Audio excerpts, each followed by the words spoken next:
Hey everybody, welcome to Behind the Door series. I think we are on number 42. Um, Thanks as always for being here. I realize that most people will probably watch this after the fact, but we always appreciate people here that are live. Click over and make sure I can get any questions for anybody that does join us live. Today is, or this week, I think is like National Stress Week, and I don't know if it's just ironic, but I know there is a lot of stress in the school systems, at least around here in Mecklenburg, Union County. You've got Mecklenburg going back 4 days a week, 5 days a week for your elementary school, and then Union County's going back 5 days a week. So a lot of changes. I know within the practice, we've gotten several calls this week of, kids just going through a lot of stress, a lot of anxiety, and sometimes panic, being put back into new situations that they haven't been in for the past year. Even kids that have been going back to school, you've now got a lot more people in your classroom. I talked to somebody yesterday who I think said they had 40 some kids in their class, just because of just changes and the ebbs and flows of the school systems and teachers and things like that. So it's all big changes.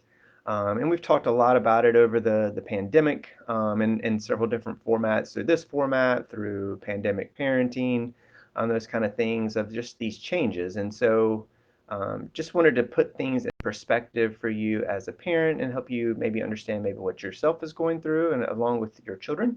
And your children could be teenagers or even adults. And that our brain needs something to anchor to, like I say often, and that allows us to have predictability about the situation we're in, so we'll know how to react to it. And so, for those kids that are going back for the first time, and those kids that are even going back full time, that have been going back, that hybrid approach, they don't have anything to anchor to, even compared to before the pandemic, because those variables are very different.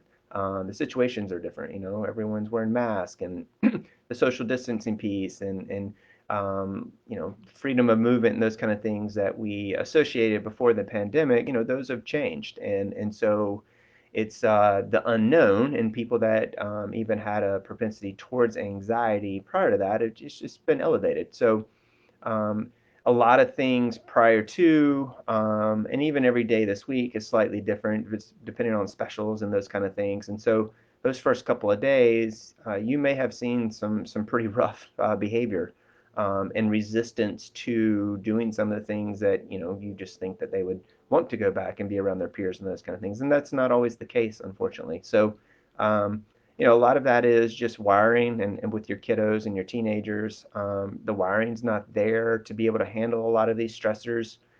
There's a lot of things that just can overwhelm them quickly, because it's sometimes, especially if they're, already had a tendency toward anxiety. It's hard, and it's hard as a parent sometimes to know what to do. So just to kind of give you that perspective of, the things that they're going through. I know even maybe you as parents, like we talked about, like, what's carpool going to be like, how long is it going to take, those kind of things that you can kind of manage, for the most part, pretty easily.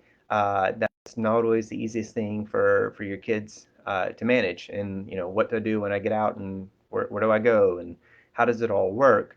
Those are things that sometimes can overwhelm, even the kid that seems the surest. And they're not always going to discuss those things. So it's important just to kind of check in and let them know, do you have any questions? Is there anything that you need help with? Is there anything that we need to ask from your school or your teacher or the counselor that you don't know, or we can at least get some information about? That way, they have some good information, some good data to help them make some reasonable predictions about what to expect and how things are going to go. And that way you can use that logic to help them when they're starting to feel those bubbles of stress and anxiety. Um, and the thing that we always advocate, is that psychological sigh, that double breath. That's a great technique and tool, when you're starting to feel those bubbles, and starting to feel that distress. And we've talked about it a lot. And behind the door, it's the number one tool on the app, or the first tool you can click on for the app to kind of go through that. And it's a really simple thing to do. It's just sometimes remembering to do it, and that's something you can practice with your kids and your teenagers. so they can do it when they're ready, just like you would. If you're having an asthma attack, this is how you use the inhaler. This is, the right way to use it, when to use it. You do the same thing for that psychological side, that double breath. And so you take that really deep breath in, followed by another breath, and then through the nose, and then you breathe out through the mouth. And so you want to do that for at least 2 to 3 times. It takes about 20 to 30 seconds for it to take effect, kind of like that asthma inhaler. But you will feel relief from all that distress fairly quickly. So that's a really good tool when a kid's in a pinch. The other things that you can do is, you can, like we talked about, do some real good breath work just to have a base and did practice that on a daily regimen. So whether it's meditation or yoga nidra or mindfulness, there's a lot of mindfulness techniques on the app under the tools section and on the website under the tools section. But there's a lot of great stuff out on YouTube as well. That's really good to build a nice base. And then you just want to have some things that you can do when you're in a pinch for yourself and for your kids. And so that's more of that double breath and doing things to, like we've talked about a lot about, is try to engage in social interaction. So have someone that they can talk to, whether it's a counselor or a teacher or hopefully, some peers that they can connect with. That will help tremendously reduce that stress and that cortisol that they're feeling. And so doing that along with some stuff they can do internally is a really good way to help them through some of these challenges, and just know that it's going to take a little while. I know we only got 6 weeks till school's out for most of us. It's going to take a little while to adjust to this because there's been such a change in rhythm throughout the year of, we're going to start online, and then we'll, depending on what county you're in, we'll try the hybrid approach. And even then, when Mecklenburg, we're going to do ABC. Well, now we're going to do AB, and now we're going to do, kind of all at once. And so, we're pretty adaptable as adults to those changes, and we think of it in our adult brain, but you have to just realize that that teenage brain and that child brain, those things aren't as assured as we maybe think they are, or feel like they are for us. And so you have to walk through and talk through some of those challenges rather than just reassuring it'll be fine. You know what it's like. You just talk about the facts of the situation that will allow them to feel reassured.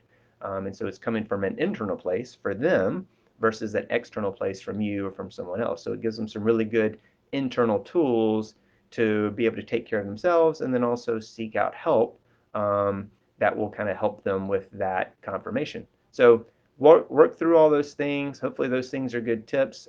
Just know it's going to be for some of you maybe a little rough, and that adjustment may be rough, but that is to be expected.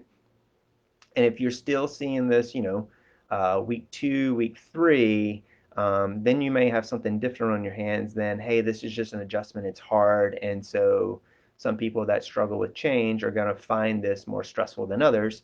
And so if you're still seeing that, week 2, week 3, that's when you may want to consider, talking to someone. If you've already got a counselor or with us or anyone, like you just, you reach out to us and let us know, or if you have someone else, start reaching out, or if you don't have anybody, just it's worth calling someone, and you can call us and we'll be happy to talk to you and say, well, that's something you may want to consider, or something that, I think it'll work itself out.